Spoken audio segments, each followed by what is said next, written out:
കീഴാർനെല്ലി ഫിലാത്തസ് അമേറ ആണ് ഇവയുടെ പേര്. സംസ്കൃതത്തിൽ താമരഗീതം താലി എന്നും പറയും.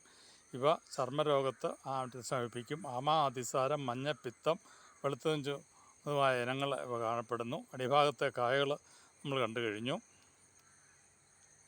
മൊത്തമായി ഇത് ഉപയോഗിക്കുന്നു.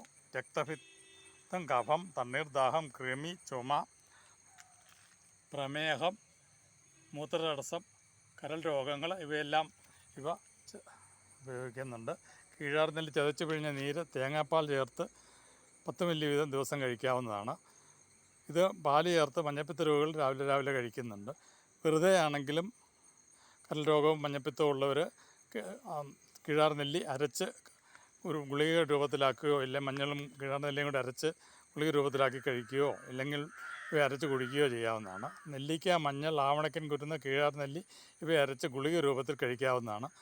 ഇതും അരച്ച് 10 ml വീതം ഒരു നേരം കഴിക്കാം. ഇത് കഷായം വെച്ച് മുന്തിരിങ്ങയായ കീഴാർനെല്ലി, മഞ്ഞൾ, ആവണക്കൻ കുരുന്ന്, പാടക്കിഴങ്ങ്, നീണ്ടക്കിഴങ്ങ് ഇവയൊക്കെ സമൂലം കഷായം വെച്ച് മഞ്ഞപ്പിത്ത രോഗികൾ കഴിക്കുന്നുണ്ട്. ഇതല്ലെങ്കിൽ ആവണക്കൻ കുരുന്നും കീഴാർനെല്ലിയും മാത്രം അരച്ച് കഴിക്കുന്നതും ഉത്തമമാണ്.